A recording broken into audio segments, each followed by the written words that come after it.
성도 여러분 안녕하십니까? 한 주의 일과를 시작하는 이 월요일 저녁 건강한 가정 만들기 프로젝트에 참여하신 모든 분들을 진심으로 환영합니다. 많이 바쁘고 분주한 가운데 이곳을 찾아주신 여러분들께 진심으로 감사드립니다. 지금 이 시간은 많이 분주하고 바빴던 일상을 잠시 멈추고 우리의 눈을 예수님께로 향하는 시간을 갖도록 하겠습니다. 분주함, 근심, 염려, 우리들의 마음에 가득한 이런 부정적인 것들을 내려놓으시고 우리 예수님을 바라보는 시간 갖도록 하겠습니다. 지금 예수님께서 우리와 함께 하시고요, 여러분들과 함께 하시길 원하십니다. 우리의 눈을 예수님께로 향하는 이 고백 함께 찬양하시도록 하겠습니다. 방송실 마이크를 조금 더 올려주시면 감사하겠습니다. 눈을 예수께 돌려 그 얼굴을 주목하라. 그의 영광스러운 광채에 세상 영광은 사라지네. 내 마음에 근심이 있느냐? 내 마음에 근심이 있느냐? 어두운 길로 행하느냐? 주 예수를 바라봄으로 그 밝은 빛 찾아오라. 눈을 예수께 돌려 눈을 예수께 돌려 그 얼굴을 주목하라. 그의 영광스러운 광채에 세상 영광은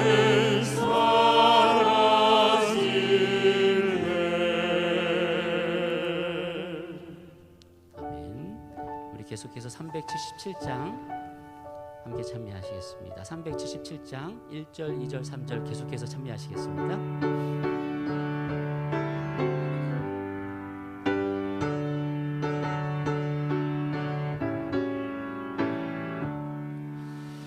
큰 물결이 설레는 어둠마다 저 등대의 불빛도 희미한데 이 풍랑에 매저 항해하는 주 예수님이 배에 사옵니다.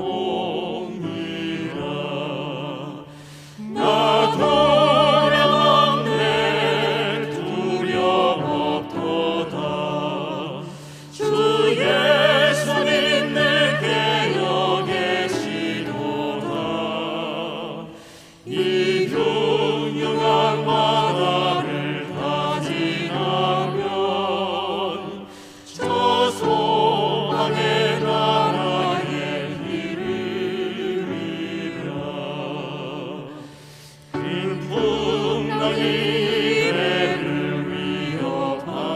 저 깊은 물 입 벌려 달려 저 깊은 물 입 벌려 달려드나 이 고래에 노저 항해하는 주 예수님이 배에 사공이라. 나 두려웠네 두려움 없도다. 주 예수님 늘 계여 계시도다. 이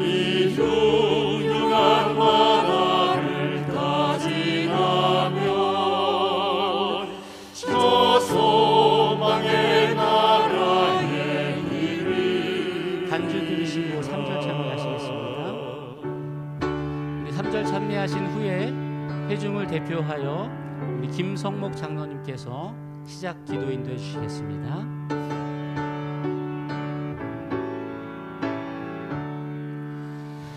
큰 소리로 물결을 명하시면 이 바다는 고요히 잠자리라.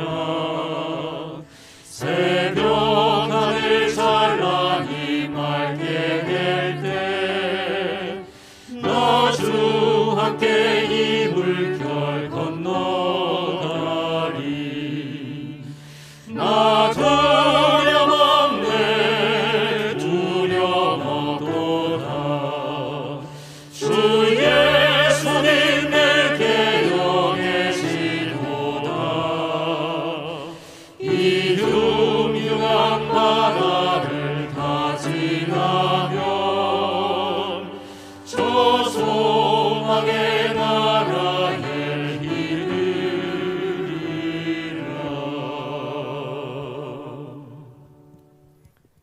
하늘에 계신 우리 아버지 하나님, 오늘부터 일주일 동안 포스트 코로나 시대의 건강한 가정 만들기 프로젝트를 주제로 전도회를 개최할 수 있도록 인도해 주심을 인해 감사드립니다. 이 기간 동안 우리를 사랑하사 조금만 하시며 기다려 주시는 예수님의 애원의 목소리를 듣게 해주시고 나를 살리고 우리의 가정과 이웃들을 살리는 은혜의 기간이 되게 하여 주시옵소서. 한 주일 동안 말씀을 전하실 당신의 크신 종 우현준 목사님과 설은경, 이현숙, 지명자, 김세미 강사님에게 강건함과 하늘의 능력을 더하여 주셔서 전하여지는 말씀이 처음 듣는 분들이나 교훈이 모두에게 생명의 샘에서 생수를 끌어올리는 마중물이 되게 하여 주시옵소서.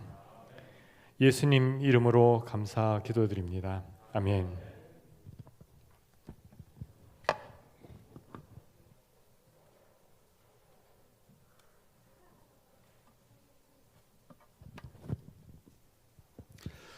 안녕하십니까? 네, 아주 정말 좋은 계절입니다. 이번 한 주 동안 우리 교회가 건강한 가정 생활을 위한 특별한 이 세미나의 시간을 마련해서 함께 할 수 있게 되어서 너무나 감사합니다. 이 시간 이 자리에 참석하신 분들, 또 가정에서 온라인을 통해서 참석하시는 모든 분들에게 이 한 주간이 정말 주님께서 우리 모든 가정들을 행복하게 만들고 또 회복해 하는 아름다운 시간이 되게 되기를 간절히 소망합니다. 이 시간 제가 우리 강사분들을 좀 소개하도록 하겠습니다. 먼저 우리 이 일주일 동안 성경의 원리를 통해서, 성경에는 모든 우리 삶의 행복을 위한 아름다운 보물들이 가득 담겨 있는 책이죠. 그 성경의 원리를 통해서 우리에게 어떻게 행복한 가정 생활을 꾸려갈 수 있을지를 우리 소개를 해 주실 분입니다. 우리 그분은 우현준 목사님이십니다. 우현준 목사님은 목회학 박사이셨고 또 청소년들을 담당하는 그 부장으로 오랫동안 수고를 하셨고 지금 목동 제일교회에서 담임 목사님으로 수고를 하고 계십니다. 우리 함께 들으면서 경험하시겠지만 참으로 겸손하고 온유하고 또 아름다운 행복된 가정을 꾸려가고 계시는 분이십니다. 또 우리 이어서 그 모든 강의의 내용들을 함께 또 보충해서 설명해 줄 우리 5분의 강사를 모시게 되었는데 오늘 첫 시간은 설은경 강사님이십니다. 우리 설은경 강사님은 청년들을 위한 연애학교 강사이시고 또 그리스도인 성교육 전문 지도를 하시는 분이시고 청소년 성교육 및 순결 서약 지도자의 역할들로 많은 우리 젊은 사람들과 가정에 필요한 그 많은 전문적인 내용들을 소개하고 계시는 분이십니다. 그 밖에도 이제 네 분 매일마다 소개하겠지만은 각 분야에 아주 전문적인 사역을 하고 계시는 분들이 우리에게 참으로 유익한 유용한 시간을 주실 것입니다. 먼저 오늘 우리 우현준 목사님을 잠시 소개를 드리겠습니다. 잠깐 인사를 나눠주시기 바랍니다. 박수로 환영해 주시기 바랍니다. 그 다음에 후에 강의를 해주실 서른경 강사님, 네, 잠깐 인사해 주시기 바랍니다. 네, 두 분 환영합니다. 그리고 오늘 그 강의의 제목을 보니까 참으로 흥미진진합니다. 우리 목사님은 행복한 우리 집이라고 하는 그러한 제목으로 하시고, 또 서른경 강사님은 자녀에게 성교육 하시나요? 이런 제목입니다. 어떻게 교육을 해야 될지 한번 흥미를 가지고 지켜보도록 하겠습니다. 우리 모두에게 하나님께서 큰 축복으로 함께 해주시기를 간절히 소망합니다.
여러분 안녕하십니까?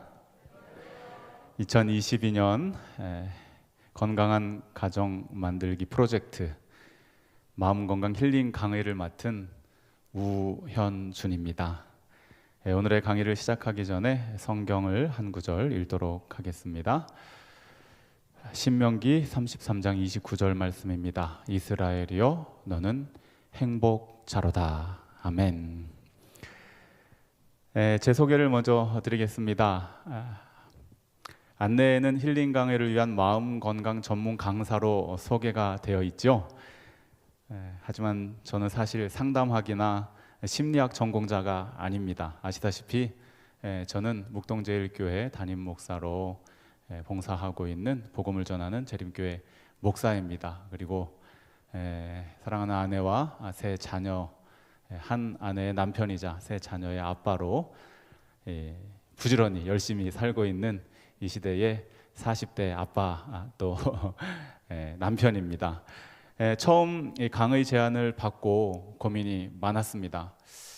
제가 이 가정 사역의 전문가가 아니고 또 제 스스로가 뭐 행복하다고 자처할 만한, 저는 행복합니다만 주변에서 보실 때 저 사람이 행복한가 자신이 사실 없기 때문에 가정의 행복에 대해서 강의 요청을 받았을 때에 다른 분을 좀 소개시켜 줄까 솔직히 좀 생각을 했습니다. 그런데 시간적으로도 그렇고 쉽지 않은 상황이어서 살 길을 찾아서 급하게 단기간 속성으로라도 어떤 자격을 좀 갖춰볼까도 고민을 했었습니다. 그런데 나중에 기도드리면서 이번 행사 준비하고 또 말씀을 준비하는 가운데 행사 홍보 전단지를 카카오톡을 통해서 받아본 후에 마음이 조금 안도가 되었습니다. 왜냐하면 저 외에도 네 분의 전문 강사들께서 이 시대에 매우 필요로 되는 중요한 가정의 문제들을 다뤄주신다는 것이었죠. 얼마나 감사하고 안도가 되는지요. 그래서 결심을 했습니다. 그렇다면 나도 내 전문 분야인 성경에서 이해하는 가정의 행복에 대해, 그리고 내가 자라온 신앙 가정 안에서 느꼈던 행복과 그 비결에 대해 말씀을 나누어야 되겠다. 그래서 기도드리면서 이번 한 주일에 강의를 준비해 보았습니다. 다시 한번 말씀을 드리지만 제가 상담이나 심리학 전문가가 아니기 때문에 제 강의의 내용이 그쪽 분야의 이론에 부합되는 내용이 혹 아닐지 모르겠습니다. 하지만 인간의 행복을 위해 기록된 성경에서 말하는 가정의 행복, 그리고 그 말씀대로 순종하며 살 때 행복을 경험했던 성경의 인물들, 또 그 본을 받아 후손들을 길러내신 저의 사랑하는 할머니, 할아버지들, 외할머니, 외할아버지, 또 저의 부모님, 그리고 그 행복을 자녀들에게 전달해 주는 저와 제 아내, 그리고 제 자녀들의 이야기를 통해서 참된 가정의 행복이 무엇인지 이 한 주간 여러분에게 소개해 드리고 또 함께 은혜를 나누겠습니다. 오늘의 강의의 키워드는 가정 그리고 행복입니다. 그래서 제목이 행복한 우리 집입니다. 먼저 여러분들에게 첫 질문을 던지도록 하겠습니다. 여러분 행복하십니까? 감사합니다. 여러분은 네라고 대답하셨는데 옆에 분들 한번 좀 쳐다봐 주시기 바랍니다. 행복해 보이시는지요? 웃는 이유가 다양하죠. 정말 행복해 보이기도 하고요. 네, 아닌 것 같기도 하고요. 네, 여러분 저는 행복해 보이십니까? 감사합니다. 온라인을 통해서 함께 하시는 분들도 많이 계실 텐데요.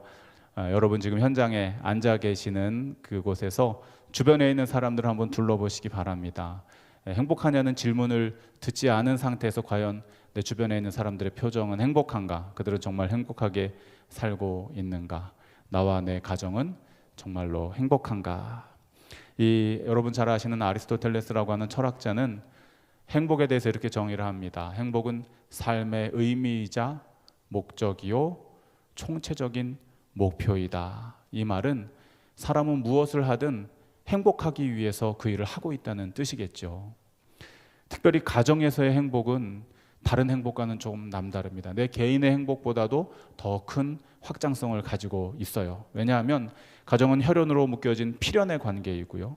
그리고 그 가족 구성원 모두가 행복하기를 바라는 것이 우리들의 바람이고, 특별히 오늘 이 자리에 앉아 계시는 우리 부모님들의, 또 조부모님들의 가장 큰 소원이고 바람일 것입니다. 누구도 불행하기 위해 가정을 꾸리거나 가정생활을 이어나가지는 않는 것이죠. 이것은 비단 우리만의 생각은 아닙니다. 세계의 석학들이 모여서 공부하는 아이비리그, 미국 동부에 있는 이 대학들의 중요하게 다뤄지는 세 가지 인문학 강의에 세 키워드가 있다고 합니다. 무엇일까요? 이 강의들이 굉장히 유명해져서 책으로도 쓰여지게 됐는데요. 첫 번째는 정의에 대해서 궁금해한다고 합니다. 과연 옳은 삶이란 무엇인가? 어떻게 살아야 하는가? 삶에 대한 정의. 두 번째 키워드는 죽음에 대한 정의입니다. 죽음이란 무엇인가? 죽음은 어떻게 준비해야 되는가? 삶과 죽음의 중요한 내용들이 이 세계 석학들이 공부하는 아이비리그에서 다뤄지는 중요한 인문학적 강의의 키워드라고 합니다. 그리고 마지막 하나는 무엇일까요? 삶과 죽음 사이에서 사람이 늘 경험하기를 원하는, 추구하는 행복이라는 것이죠.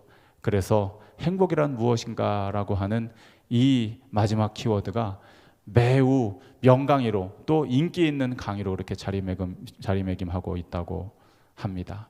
그렇다면 그토록 사람들이 가치 있게 여기고 또 얻기를 원하는 행복이란 무엇일까요? 제가 좀 전에 여러분들에게 질문을 드렸습니다. 여러분 행복하십니까?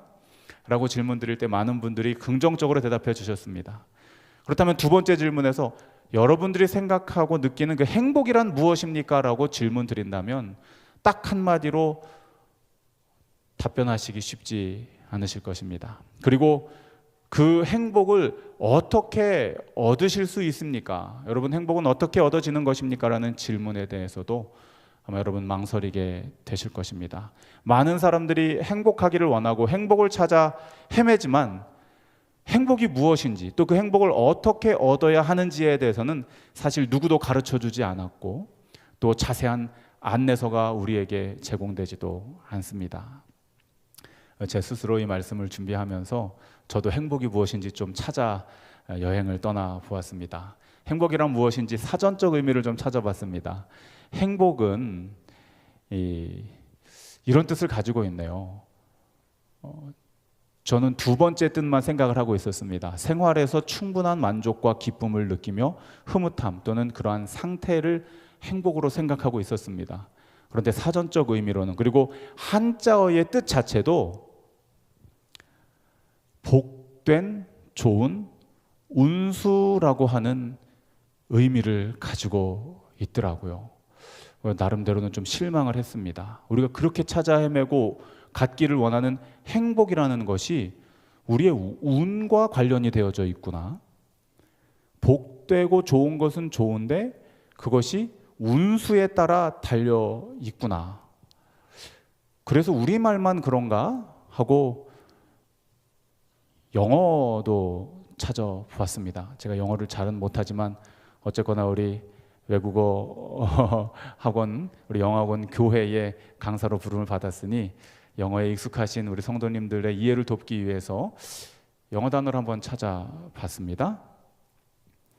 이 행복이라고 하는 단어는 우리가 쉽게 생각할 때 happy, happiness 이렇게 얘기를 하는데요. 이 어원이 어디서 왔는지를 그 고어 사전을 통해서 찾아보니까 have, 또 happen이라고 하는 단어에서 왔다고 해요. have이라고 하는 뜻은 무엇입니까? 말 그대로 운이에요. 행운이고 우연찮게 오는 것이라는 겁니다. 그래서 불행이라고 하는 말은 행복하지 않다는 의미를 가지고 있지만 그 단어적인 뜻은 운이 없는 상태예요. 흔히 말해서 우리가 오늘 정말 재수 없다 이렇게 얘기할 때 나에게 수가 오늘 없었다. 그래서 나는 오늘 행복하지 않다. 글쎄요, 여러분, 우리가 그렇게 찾아 헤매고 얻기를 원하는 행복이라고 하는 말뜻 자체가 이 세상에서의 풀이로는 우연찮게 운을 통해서 우리에게 주어진다라고 하는 것을 여러분 확인해 보시니 기분이 어떠십니까? 그래서 내가 그렇게 쉽게 행복할 수 없었구나. 우연찮게 운이 좋아야 오는 것이 행복이겠구나 이렇게 이해하기 쉽습니다. 사실 세상에 많은 사람들은 이 뜻풀이에 의해서 그렇게 살아가고 있어요. 그래서 블라디미르 나부코브라고 하는 사람은 행복으로 가는 길은 한 사람만 걸을 수 있을 정도로 좁다라고 표현을 했답니다. 모두가 행복할 수는 없다는 거예요. 많은 사람들 중에 한 사람 정도 그 길을 갈 수 있다라고 정의를 한 것이죠. 또 나다니엘 호슨이라고 하는 사람은 행복은 나비와 같다라고 표현했다고 합니다. 그러면서 잡으려고 하면 항상 저 멀리 달아나지만 가만히 앉아 있으면 그대의 어깨에 내려앉느니라는 표현을 했대요. 나비가 내 뜻대로 안 되잖아요. 정말 운이 좋아야 내 어깨에 와서 앉는 정도가 이 땅에서 추구할 수 있는 행복이라는 것입니다. 여러분 이 행운을 잡을 수 있겠습니까? 여러분 이 땅에서 이야기하는 이 행복을 여러분 느끼며 살아갈 수 있겠습니까? 특별히 여러분들의 가정에서 이 행복이 머무를 수 있을까요? 무엇으로도 끊어낼 수 없는 나의 혈연 관계인 사랑하는 나의 자녀들이 우연찮게 행복해질 수 있는 조건에서 살아간다는 것, 여러분 마음이 괜찮으신가요?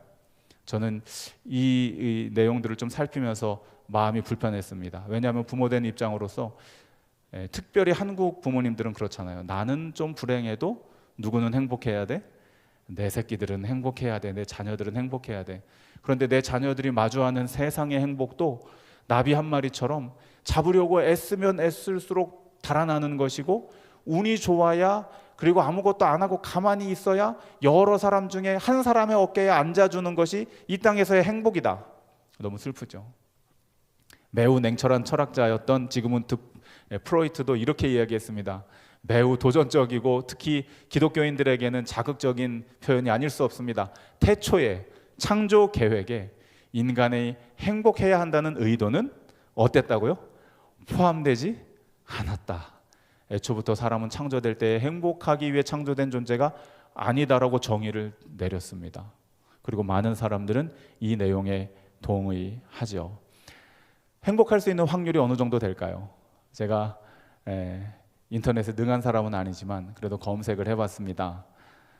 행복, 확률, 이 두 가지 키워드를 딱 넣어서 쳤더니 대표적으로 하나의 단어가 딱 떠올랐습니다. 무엇일까요? 롯으로 시작됩니다. 로또. 여러분 로또 맞으면 기분 좋겠죠. 너무 행복하겠죠. 근데 매주 로또 당첨이 우리 모두가 된다면 얼마나 좋겠습니까? 또 한편으로 생각하면 모두가 다 로또에 당첨된다면 그게 과연 행복이라고 말할 수 있을까요? 이 로또 당첨의 확률을 보니까 이렇습니다. 이 숫자가 6개가 합쳐져서 로또가 당첨되는 걸로 이렇게 되어져 있고, 뭐 보너스로 7번째 숫자를 하나 더 맞추는 것으로 제가 알고 있습니다. 6개의 수가 일치할 수 있는 확률이 800만 분의 1이라고 하네요. 사람이 번개 맞아서 죽는 일이 600만 분의 1이라고 합니다. 확률이. 그러니까 번개 맞는 일보다도 더 어려운 것이 오늘날 세상 사람들이 추구하는 최고의 행복의 근거라고 생각하는 돈을 얻는 일, 일확천금을 얻는 일의 확률이라는 것입니다. 800만 명 중에 한 명 행복해지는 것이 이 땅에서 이야기하는 행복이라는 것이죠.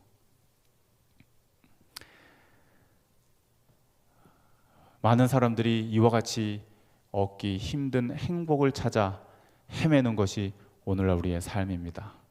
그런데 사실 성경도 하나님의 말씀을 기록한 책이지만 사람 사는 이야기를 기록해 놓았거든요. 그리고 성경에서도 많은 사람들이 행복을 찾아 헤맸던 이야기들이 기록되어져 있습니다. 그 중에서 제가 오늘 시작하면서 펼쳤던 이스라엘이여 너는 행복자로다라고 말했던 그 이스라엘이라고 하는 사람이 유독 행복하기 위해서 정말로 최선을 다했던 사람으로 성경에 소개가 됩니다. 그런데 그 사람을 대표할 만한 사진은, 그림은 이와 같은 그림일 수밖에 없네요. 행복을 쟁취하기 위해서 뭐 하는 것입니까? 사투를 벌이는 모습입니다. 이 그림은 굉장히 어려움 가운데 처해 있던 이스라엘, 원래 이름은 야곱이었죠. 야곱이라는 사람을 복주기 위해서 찾아오신 예수님으로부터 더불어 씨름하고 있는, 밤새도록 씨름하고 있는 장면이 되겠습니다. 이 실제로 성경에 행복하지 않은 조건을 모두 갖춘 한 인물을 소개하자면 바로 이 사람이 되겠습니다. 그러나 행복하기 위해서 자신의 가족까지도 팔아 넘겼던 사람이 바로 이 사람이죠. 이름이 이스라엘이라고 불려지지만 사실은 사기꾼이라고 하는 이름을 가진 야곱이라는 사람의 이야기입니다. 그는 부모님이 서로 딴 생각을 하는, 부모님끼리 서로 코드가 잘 안 맞고 요즘 말로 케미가 잘 안 맞는 불화의 가정에 살았던 둘째 아들입니다. 그리고 쌍둥이인데 매우 억울하게도 아버지는 형아만 쳐주는 형제 간의 이 불화와 아버지의 편애 아래서 살 수밖에 없었던 존재예요.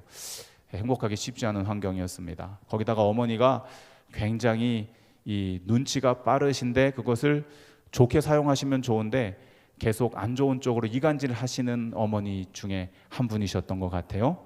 그래서 결국은 형과의 전쟁이 발생하게 되는 일이 그 어머니로부터 시작이 됩니다. 그 후에도 이 야곱이라고 하는 이스라엘은 가족 간의 암투 속에서 살아가죠. 외삼촌 또 사촌들의 배신을 여러 차례 경험합니다. 그럼에도 불구하고 끝까지 행복을 찾아 헤매느라고 무려 4명의 아내를 얻는, 제가 볼 때는 실수 같긴 한데요. 제가 한 명의 사랑하는 아내와 살아보니까 한 명으로 충분하다는 생각을 자주 하게 됩니다. 그런데 이 야곱이라고 하는 사람은 한 명으로 충족이 안 돼서 2명, 또 아내들의 행복을 위해서 3명, 4명 이렇게 여러 아내들을 두게 되고요. 그 결과로 자녀들이 아들만 12인데 그 아들들이 하나같이 사람의 눈으로 볼 때는 행복한 삶을 살지 못하는 그러한 상황들이 성경에 기록되고 있습니다.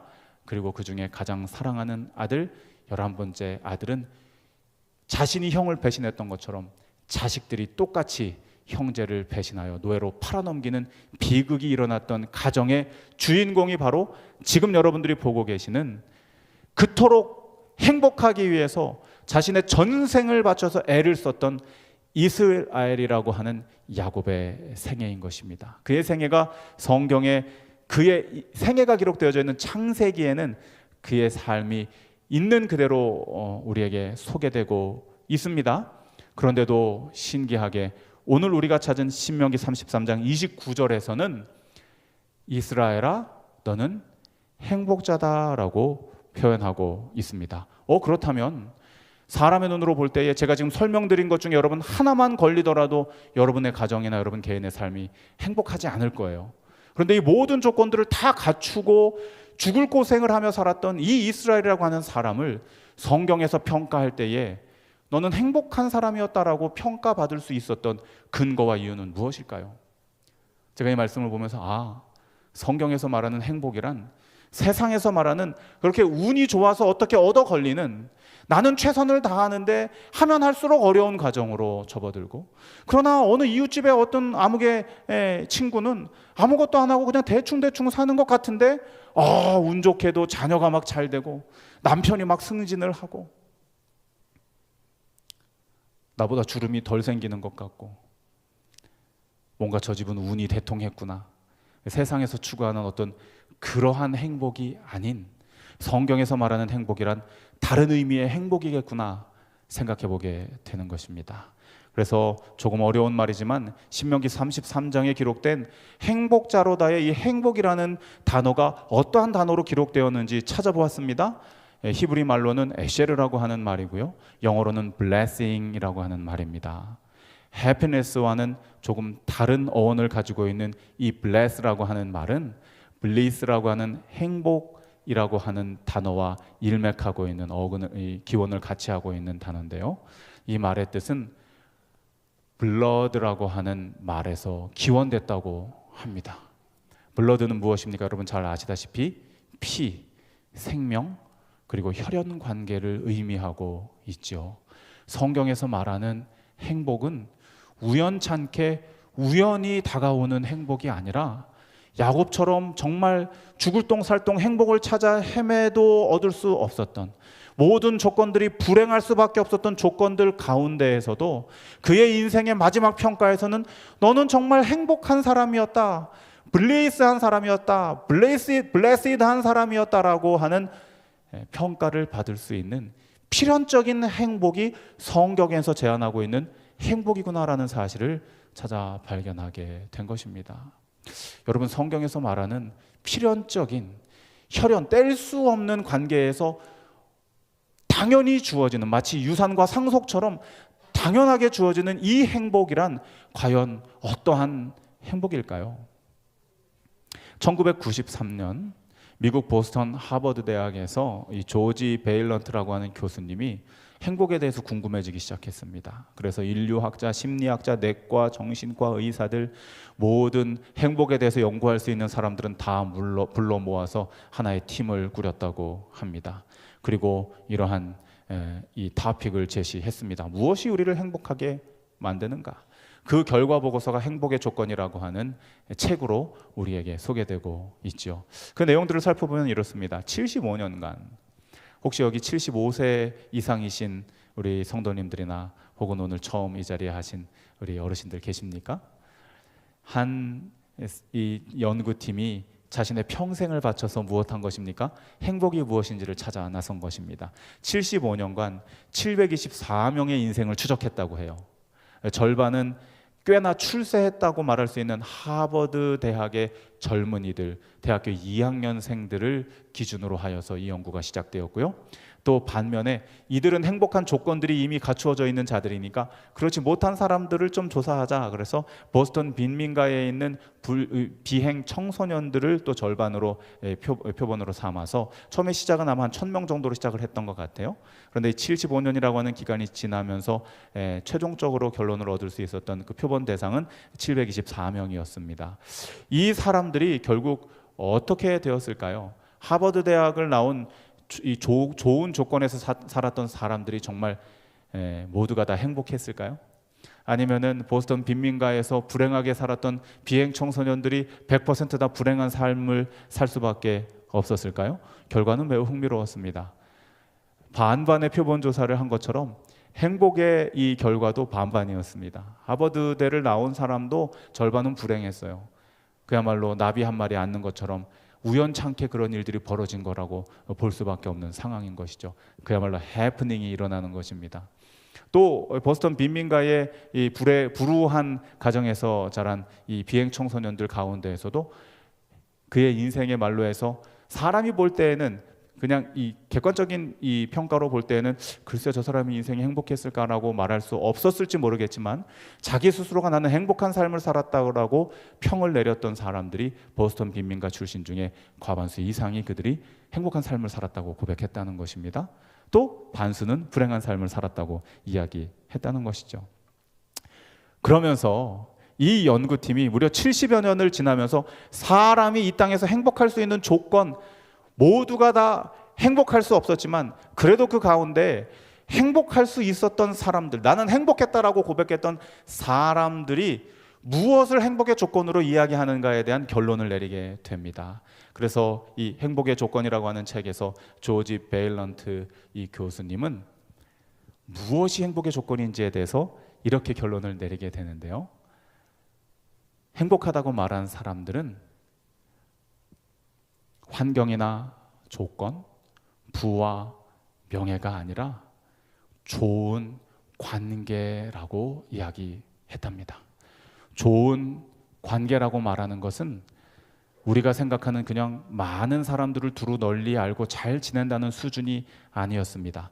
얕고 넓은 관계가 아닌 질적으로 매우 유착되어서 내가 어떻게 하더라도 나를 이해해주고 받아들여주고 끌어안아주고 내 필요를 채워줄 수 있는, 내 이야기를 들어줄 수 있는 그 유착된 관계 한 사람이 나에게 있을 때에 나는 행복했다라고 그들은 말했다는 것입니다.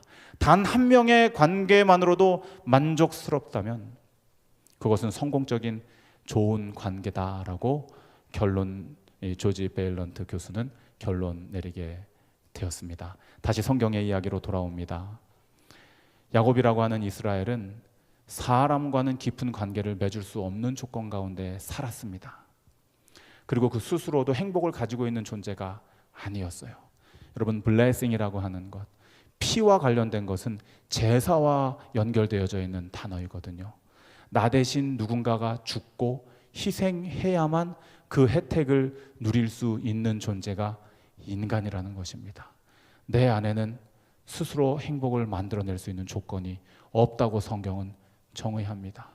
누군가 나와 굉장히 유착되어서 모두가 내가 틀렸다고 할지라도 그래도 나를 받아주고 나를 안아주고 나를 용서해주고 나의 필요를 채워줄 그 한 대상이 있을 때에 성경에서 말하는 blessing이라고 하는 필연적으로 주어지는 행복을 느낄 수 있다라고 성경은 야곱의 삶을 통해서 보여줍니다. 그 한 존재가 누구입니까? 사실은 야곱은 자신을 해하러 온 줄 알고 싸웠던 그 예수님, 그에게 복 주시기 위해서 그의 모든 것을 다 감싸주시고 다 받아주시고 용서해 주시고 그에게 복 내려 주시기 위하여 희생 제물이 되셔서 피를 흘리시기로 작정하신 예수님과의 관계가 형성되었을 때에 나중에 사기꾼이라고 하는 이름을 가졌던 야곱의 이름이 이스라엘, 하나님으로 더불어 승리한 자라고 하는 이스라엘이라는 이름을 갖게 되고 그의 인생의 마지막 평가는 이스라엘이여 너는 행복자로다라고 하는 평가를 받게 되었다는 것입니다.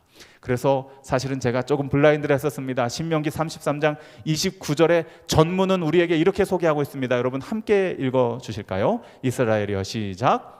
이스라엘이여 너는 행복자로다. 여호와의 구원을 너같이 얻은 백성이 누구뇨? 그는 너를 돕는 방패시요 너의 영광의 칼이시로다. 너의 대적이 너에게 복종하리니 너가 그들의 높은 곳을 밟으리로다. 행복한 가정에 대한 권면은 다음과 같습니다. 참된 행복을 소유하고자 하는 자는 그들이 가진 모든 소유와 그들이 하는 모든 일에 무엇을 받아야 한다고요? 하늘의 축복을 받아야 한다. 제가 처음 시작하면서 여러분들에게 질문 드렸습니다. 여러분 행복하십니까? 세상에서 주는 그런 해프닝으로 일어나는 그런 해피니스를 찾는다면 여러분 행복하다고 감히 말하기 쉽지 않을 것입니다. 그러나 오늘 성경에서는 하나님과의 혈연 관계로 맺어진 모든 인류는 당연히 필연적으로 blessing, blessed, 축복받을 존재요 행복한 존재라고 이야기하고 있습니다. 여러분 두 번째 질문입니다. 여러분은 어떤 행복을 원하십니까? 우연의 행복을 원하십니까? 그렇다면 800만 분의 1의 경쟁을 뚫어야 합니다. 일어나기 쉽지 않은 일입니다. 그러나 오늘 여러분 이 자리에 너무나도 잘 오셨습니다. 이미 믿으시던 분들이든 아니면 오늘 처음 교회에 나오신 분들이든 여러분 모두는 필연적으로 행복해야 하는 자들입니다. 내일부터 이어지는 이야기들은 이러한 필연적으로 우리에게 복 주시기 위하여 늘 우리 곁에 계시는 예수님을 우리의 가정에 모셨을 때에 아빠는 어떻게 행복할 수 있었을까? 엄마는 어떻게 행복을 자녀들에게 전달해 줄 수 있었을까? 부부는 어떻게 예수님께서 주시는 그 복으로 행복하며 살아갈 수 있을까?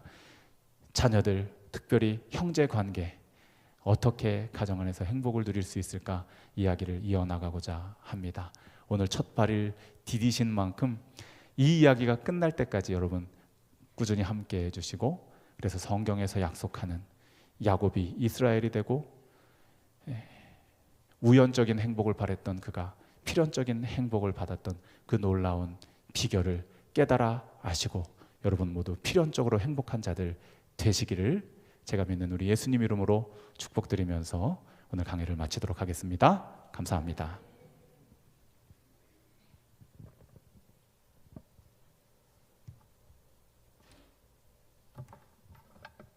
귀한 강의를 해주신 우리 우현준 목사님 진심으로 감사드립니다. 우리 박수로 감사를 표현해 주시면 감사하겠습니다. 이제 곧이어서 두 번째 강의를 듣도록 하겠습니다. 여러분 이렇게 집중해서 듣다 보니까 약간 좀 찌뿌둥하지 않으신가요? 자, 다 같이 일어나서 스트레칭은 하지 않겠습니다.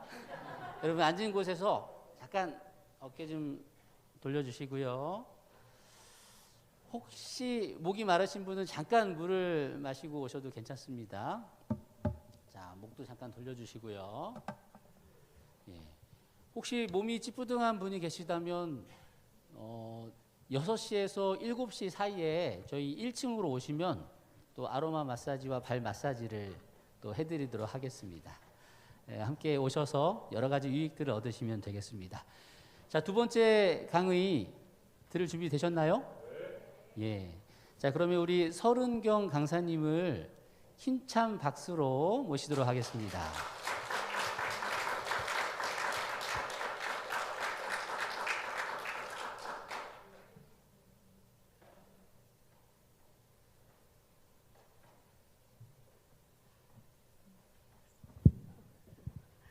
안녕하십니까. 하나님께서는 저에게 청년과 청소년을 만나 성, 연애, 결혼에 대하여 대화 나눌 수 있는 기회를 주셨습니다. 그들과 만나면서 제가 깨달은 것들을 나누어 달라는 부탁을 받고 이 자리에 섰습니다.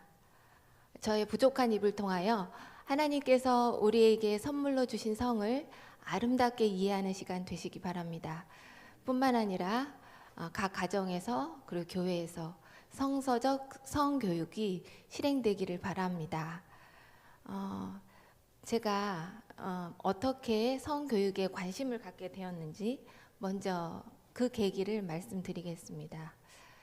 저는 29년 전 26살에 친정아버지의 소개로 지금의 남편을 만납니다.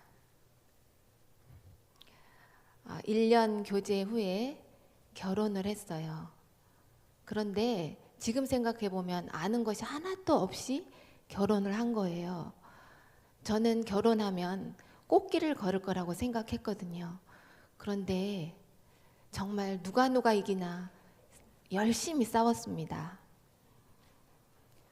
오랜 논쟁 끝에 우리는 둘 다 성과 결혼 생활에 대하여 무지해.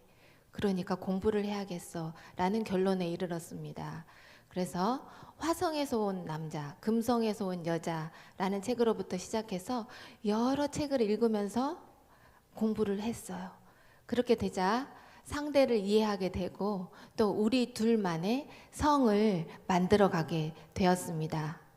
하지만 성관계가 영적, 정서적, 육체적 하나 되는 것이라는 것을 안 것은 결혼 10년 만이었습니다.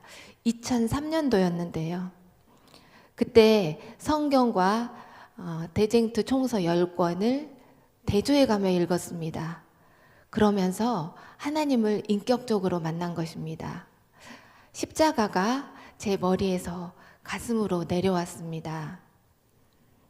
그러면서 하나님의 주권을 인정하게 되었고 또 하나님의 사랑에 굴복하게 되면서 제 삶에 주어진 모든 것들이 하나님의 선물로 보여지기 시작했습니다. 성도 그 중에 하나입니다. 그러면서 그때까지는, 그 전까지는 저는 나름 공부를 했으면서도 입 밖으로 성에 대하여 이야기를 하지 못했습니다. 그때까지도 제 삶 속에 성은 음지에 있었거든요. 그런데 성이 하나님께서 주신 선물이라고 인지하게 되자 제 머릿속에 있는 모든 지식들이 재조합되었습니다. 그리고 저희 부부의 관계는 신혼 때보다 연애 때보다 더 성숙한 사랑을 하게 된 것입니다. 함께한 시간과 비례해서 우리의 사랑도 성장했던 것입니다. 많은 아이들이 5, 6세 정도 되면은 엄마에게 물어봅니다. 아기는 어디서 나와요? 자신의 기원이 궁금한 것이지요. 똑똑합니다. 그러면 이때 어떻게 대답을 하느냐에 따라서 그 자녀와 평생 성에 관련 이야기를 자연스럽게 할 수 있느냐가 결정됩니다. 그런데 대부분의 부모들은 그 대답을 머뭇머뭇하거나 아니면 배꼽에서 나와 라는 식의 엉뚱한 대답을 합니다. 그렇게 되면 자녀가 후에 커서 사실을 알게 되었을 때 성에 관련된 이야기는 창피한 거구나. 우리 부모는 나랑 이런 이야기 하는 거 싫어하셔. 이렇게 생각하면서 대화의 문을 닫아버립니다. 성교육의 시작은 부모가 성을 하나님께서 주신 선물이라고 인지하고 양지로 끌고 나오는 것이 먼저입니다. 성교육은 세계관 교육입니다. 성교육에 따라서 자녀가 어떤 삶을 살게 될지 결정된다는 이야기입니다. 성교육을 시작하기 전에 세상적 세계관, 즉 포스트 모더니즘 사상에 입각한 성교육을 할지 아니면 기독교적 세계관에 입각하여 교육을 할지 결정해야 됩니다. 이 선택의 기준은 내 자녀가 어떤 세계관으로 살 때 행복할 것인가가 선택의 기준입니다.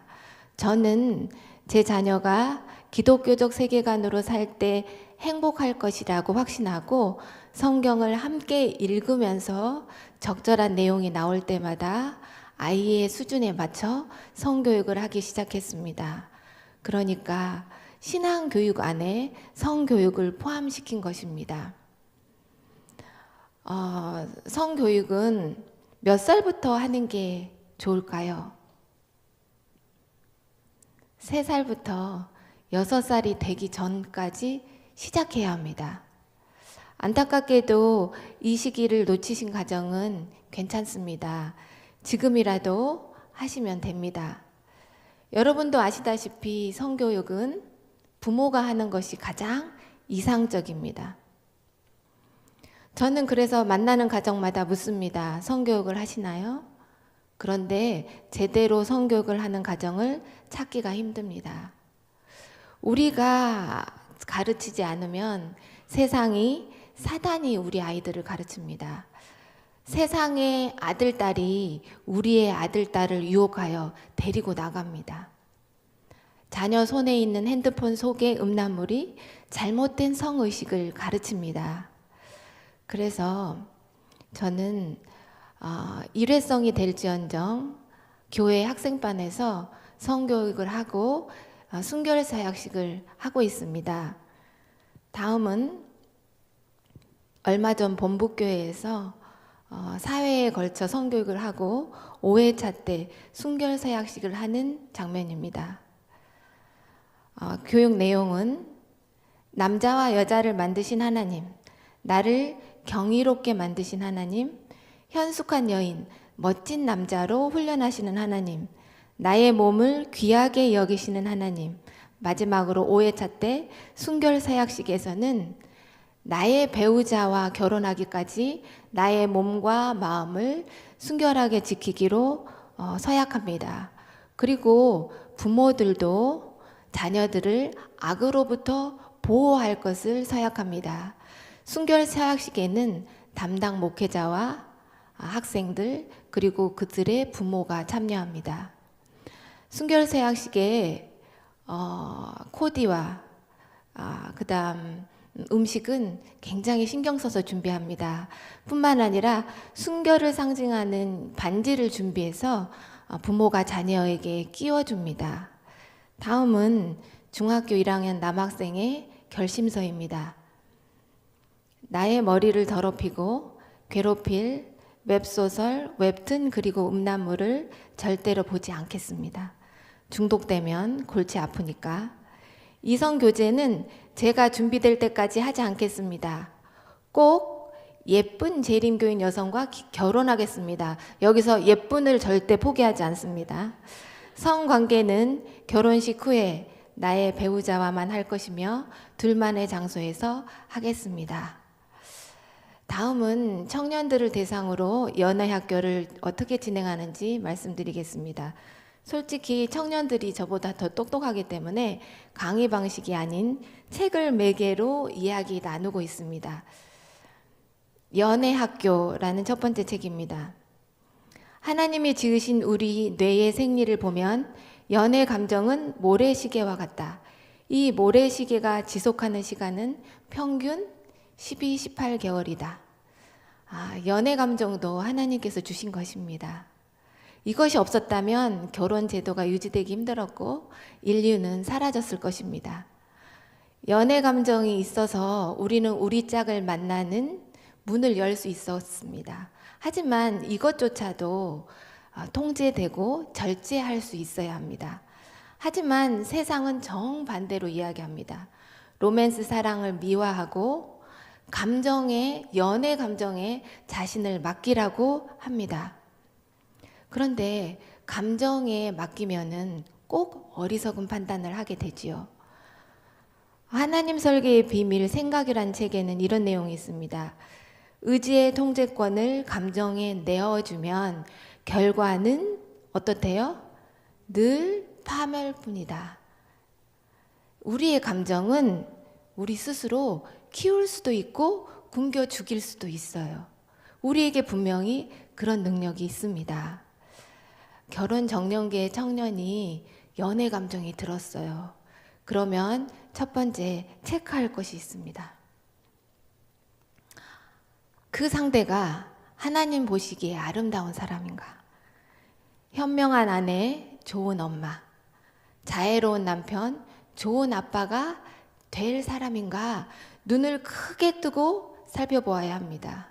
그리고 나와 70년 이상을 동반자로 살아갈 수 있는 아주 귀한 존재라는 판단이 서면 그때 고백하고 감정을 키워가고 만남을 이어가면 됩니다.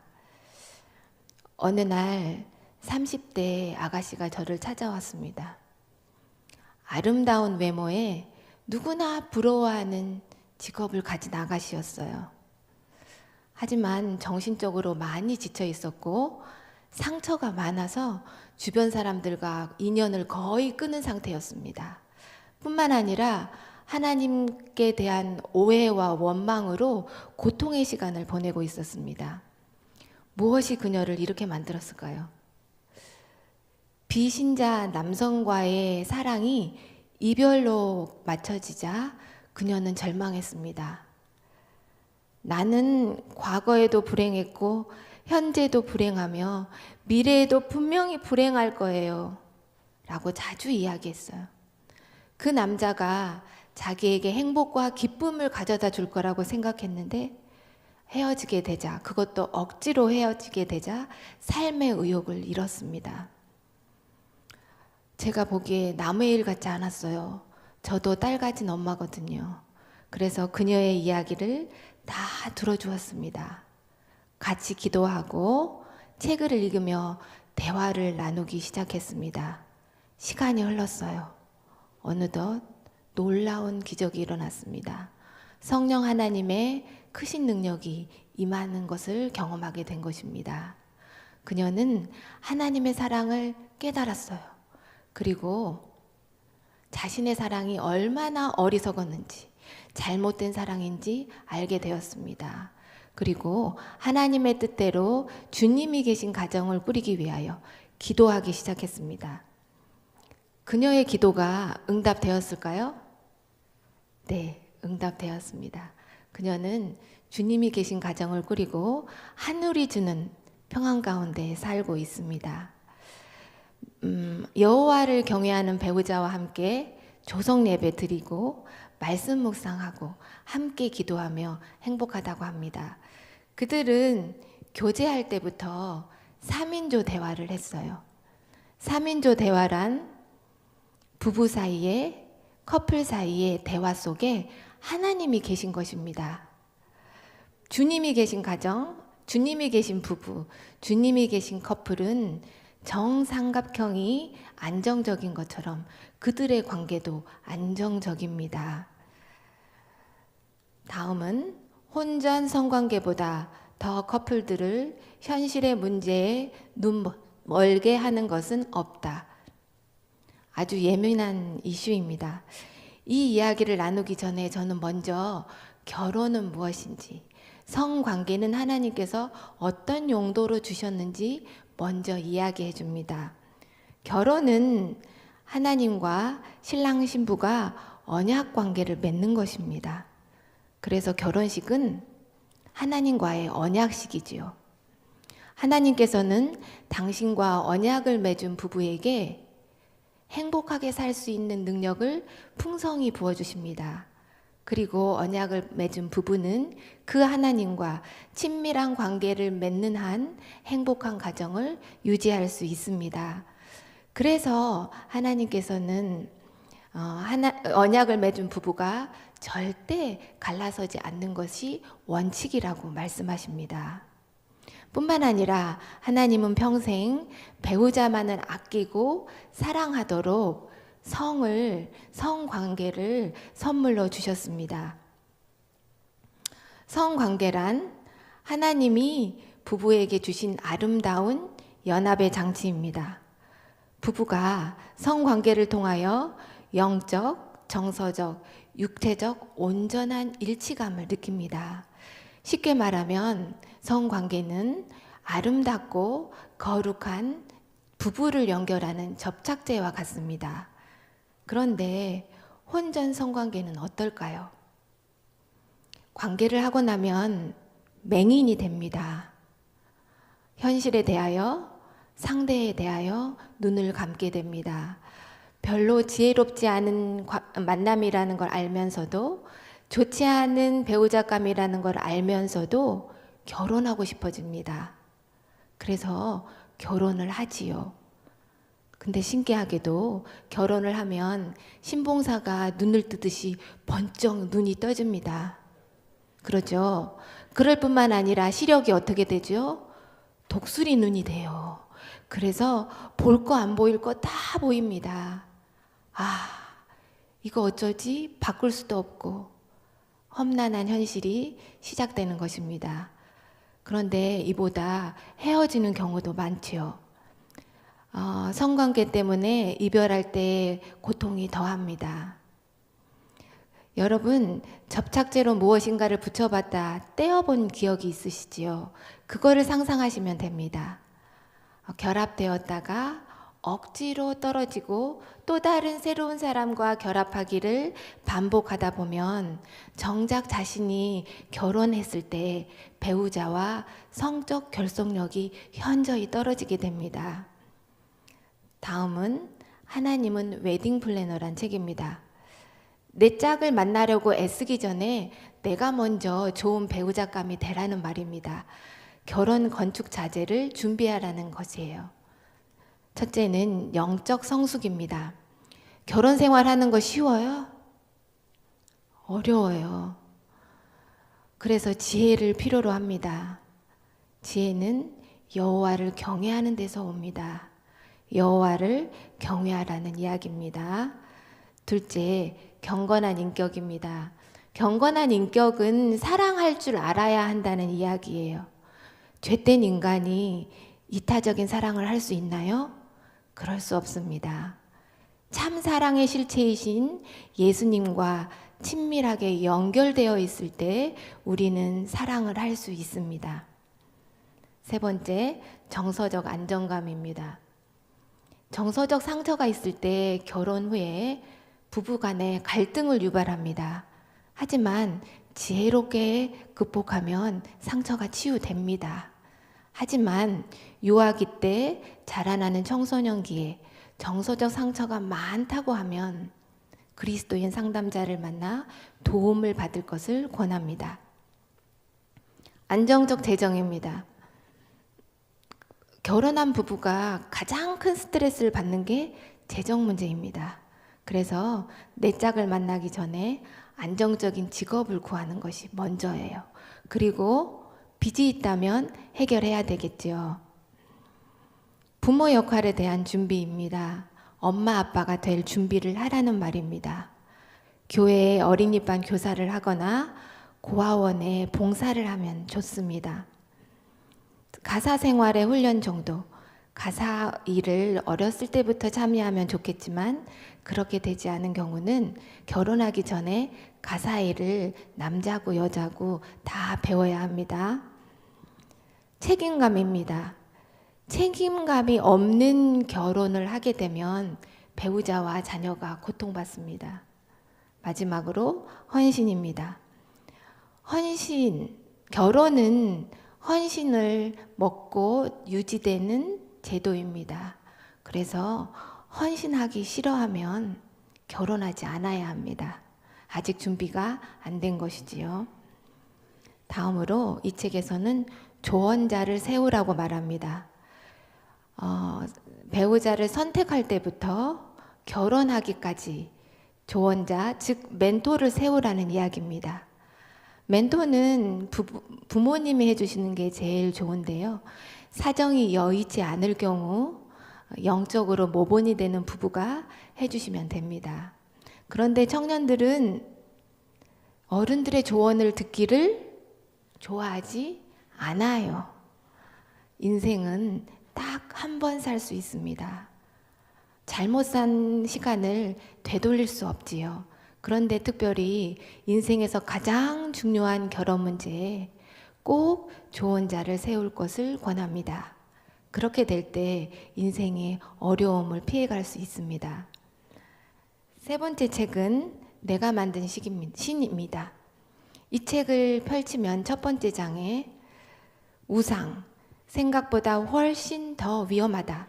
내가 만든 신 우상은 반드시 나를 배신한다. 수많은 우상 중에 오늘은 로맨틱한 사랑을 우상으로 삼는 경우를 살펴보겠습니다. 사랑에 속고 속다 환멸에 찬 노예가 되었다. 많은 청춘 남녀들은 남자친구가 생기면, 여자친구가 생기면 행복할 거라고, 만족감이 충만할 거라고 기대합니다. 그런데 그 기대감이 지나치게 클 때 상대를 우상 삼습니다. 그러면 그 우상이 정말 행복감과 만족감만 가져다 주나요? 절대 그렇지 않습니다. 그도 불안에 떨고 두려워하는 나약한 인간이거든요. 어떤 아가씨가 저에게 이런 말을 했어요. 집사님, 혼자일 때는 너무 외로웠어요. 그런데 둘이 되니까 괴롭더라고요. 참 사랑과 행복과 만족을 주는 것은 참 하나님 한 분밖에 없습니다. 그런데 그것을 연인에게 기대할 때 실망만 남습니다. 그래도 그 정도면 다행입니다. 가스라이팅을 당하기도 하죠. 가스라이팅이란 상황 조작을 통해 상대가 자기 스스로를 의심하게 하여 현실감과 판단력을 잃게 만들어 정신적으로 황폐화시키고 지배력을 행사하여 결국 그 사람을 파국으로 몰아가는 것입니다. 얼마 전 이은혜, 윤상엽 사건으로 이 사회가 떠들썩했었죠. 어떻게 멀쩡한 대학 나오고 대기업의 연구원인데 이렇게 바보 같아? 라고 의아하게 생각했을 것입니다. 그런데 가스라이팅을 지속적으로 당하면 사람은 그렇게 됩니다. 사람의 정신이 그만큼 나약합니다. 8살이나 많고 힘도 세고 더 많이 배웠는데 왜 가스라이팅을 당했을까요? 윤 씨는 사랑에 결핍이 있었던 것으로 보입니다. 그리고 그 결핍을 이은혜가 채워줄 거라고 믿었던 것 같습니다. 그는 우상에게 자신의 모든 것을 바쳤고 급기야 자기 목숨까지 바쳤던 것입니다. 여러분 기억하세요. 우리의 결핍과 필요는 오직 여호와 하나님께로부터만 옵니다. 이것만 기억해도 우리의 인생 속에 오는 큰 고난들을 피해갈 수 있습니다. 여호와를 경외하는 자들아, 너희는 여호와를 의지하라. 그는 너희의 도움이시요 너희의 방패시로다. 다음은 하나님 설계의 비밀, 뇌, 마음, 생각 시리즈입니다. 이 시리즈 책들은 미국의 정신과 의사이자 재림교회 장로님이 쓰신 것입니다. 탁월한 책이에요. 복음을 깨닫게 하기 위하여 준비하는 과정에 이 책을 활용하고 있습니다. 마지막으로 예수 안의 승리를 다룹니다. 이 책은 복음을 아주 쉽고 실제적으로 잘 설명해주고 있습니다. 제가 제일 아끼는 책입니다. 예수님을 우리의 마음과 생애에 초청하면 우리는 그분으로부터 죄 사함을 받을 뿐만 아니라 우리를 향한 주님의 뜻을 따를 수 있도록 부활하신 생명의 능력까지 아울러 받게 되는 것입니다.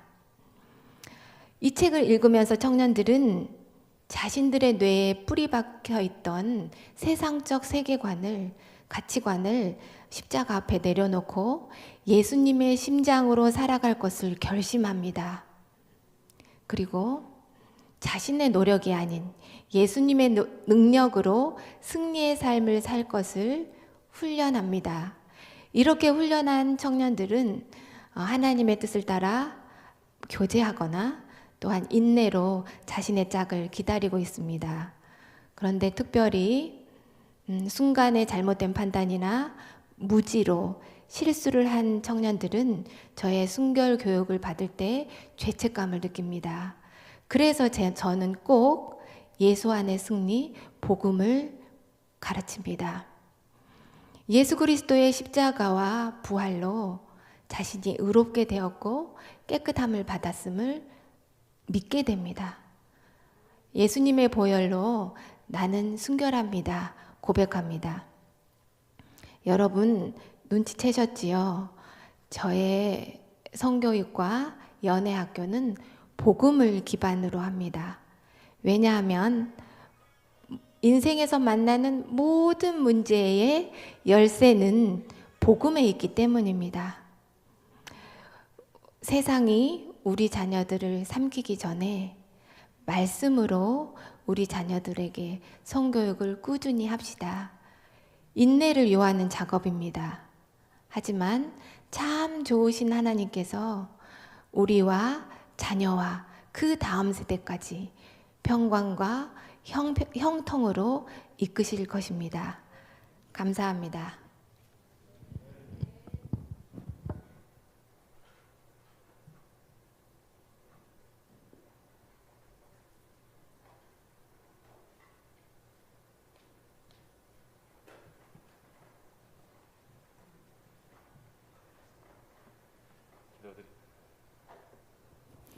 기도드리시겠습니다. 하늘에 계신 아버지, 감사를 드립니다. 우리의 행복을 위하여 이 귀한 집회를 갖게 하시고 연약한 강사들이지만 삶에서 깨달은 우리 하늘 아버지에 대한 진리와 복음을 함께 나눌 수 있도록 은혜를 베푸셨으니 감사를 드립니다. 우리 모두는 행복하기 원합니다. 특별히 우리의 가정이 행복하기 원하고 우리의 사랑하는 자녀들이 행복하게 살기를 진심으로 원합니다. 그러나 세상은 참된 행복을 우리에게 제공하지 못합니다. 그래서 우리가 이 시간 아버지 앞에 나왔습니다.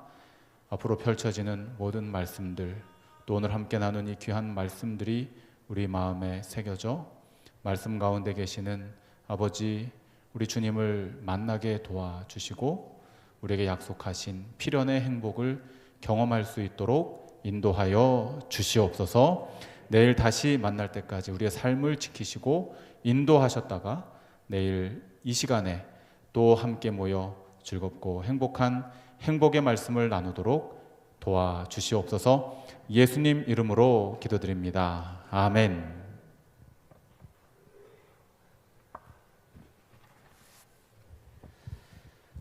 귀한 강의를 해주신 두 분 강사님들께 진심으로 감사드립니다. 우리 강사님들 뒤에 나가셔서 우리 성도님들과 함께 인사 나누시면 좋을 것 같습니다. 여러분 오늘 어떠셨나요? 혹시 나는 애들 다 키웠는데 우리 남편은 이미 남의 편인데 혹시 그러시는 분은 안 계시겠죠? 혹시 그러실지라도 우리 강사님이 말씀하셨듯이 조언자가 필요하다고 합니다. 그래서 만약에 내 직접적인 삶과 관련이 없을지라도 반드시 분명히 여러분들이 아주 훌륭한 조언자가 되시리라 믿습니다. 내일 연재를 잠깐 안내해 드리도록 하겠습니다. 내일은 우리 우현주 목사님께서는 아버지에 대해서, 그리고 우리 강사님께서는 참고서 한 박스라는 제목인데 아마 공부에 관련된 것 같습니다. 그래서 내일도 기대하시고 다시금 이곳을 찾아주시면 감사하겠습니다. 오늘 함께해 주셔서 너무 감사합니다. 조심히 돌아가시고 내일 뵙겠습니다.